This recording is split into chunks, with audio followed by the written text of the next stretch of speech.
Good morning बच्चों। आज हम पढ़ने जा रहे हैं अध्याय 11 कार्य, ऊर्जा और मशीनें।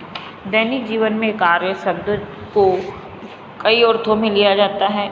आइए हम वाक्यों पर विचार करें। रविंद्रनाथ टैगोर ने गीतांजलि की एक रचना थी उसमें एक अद्वितीय कार्य किया था, या मैं कारखाने में कार्य करता हूँ। तो इसमें दोनों में कार्य की जो परिभाषा है वो अलग अलग है। उपरोक्त वाक्य में कार्य को जिस अर्थों में लिया गया है, विज्ञान की भाषा में उसे हम कार्य नहीं कहेंगे। दूसरे में हम देख रहे हैं कारखाने में कार्य करता हूँ, तो उसमें उसने कोई कार्य किया जिसमें उसमें कोई भी सामान को एक स्थान से दूसरे स्थान पर ले जाना, मतलब स्थापित किया, तो हम विज्ञान की भाषा में इसे हम कार्य कहेंगे। तो कार्य की परिभाषा ये हुई कि जब कोई वस्तु को हम बल लगाते हैं तो वह एक स्थान से दूसरे स्थान पर विस्थापित हो जाती है, उसे हम क्या कहते हैं? कार्य कहते हैं। कार्य और ऊर्जा दोनों का जो मात्रक होता है, SI मात्रक, वो जूल होता है, जिसे हम G से प्रदर्शित करते हैं, है ना। तो हम कह सकते हैं यदि कि दोनों का जो मात्रक है वो क्या होता है? जूल होता है। किसी बल द्वारा वस्तु पर किया गया कार्य उस बल और बल की दिशा में वस्तु द्वारा तय की गई दूरी के गुणनफल के बराबर होता है। अब देखेंगे ऊर्जा के विभिन्न रूपों के बारे में। हम पहले यहाँ पर देख रहे हैं यांत्रिक ऊर्जा के बारे में। यांत्रिक ऊर्जा हम ये देख रहे हैं कि किसी वस्तु में उसकी गति के कारण जो ऊर्जा होती है उसे हम वस्तु की गतिज ऊर्जा कहते हैं। तो यांत्रिक ऊर्जा में हम दो प्रकार से देखेंगे, एक गतिज ऊर्जा और स्थितिज ऊर्जा।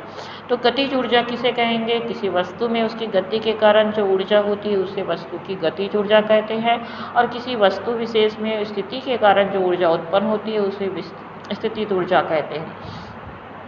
किसी वस्तु की कुल यांत्रिक ऊर्जा उसकी गतिज ऊर्जा और स्थितिज ऊर्जा का योग होता है। मतलब हम बोलेंगे यांत्रिक ऊर्जा बराबर वस्तु की गतिज ऊर्जा प्लस वस्तु की स्थितिज ऊर्जा। अब हम देखेंगे रासायनिक ऊर्जा क्या होती है।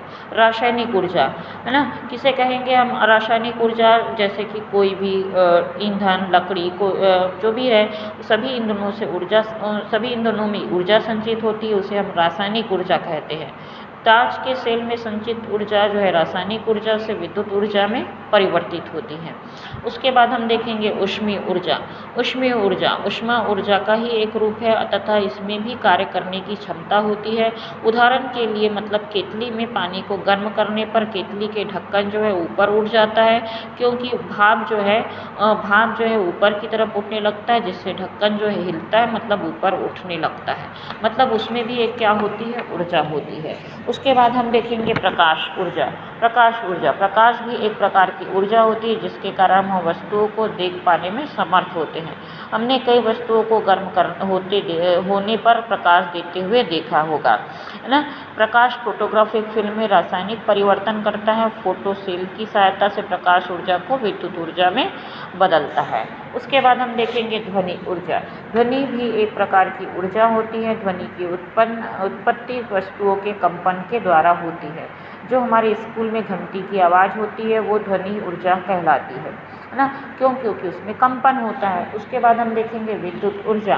दैनिक जीवन में विद्युत ऊर्जा का सर्वाधिक उपयोग होता है, जैसे हमारे विद्युत हीटर, बल्ब, पंखा, ये सब उपकरण जो है विद्युत ऊर्जा के कारण ही हमको सुख सुविधा प्रदान करते हैं। उसके बाद हम देखेंगे ऊर्जा संरक्षण का नियम। ऊर्जा संरक्षण का नियम ये होता है, ऊर्जा को ना तो हम नष्ट करते हैं और न ही उत्पन्न कर सकते हैं।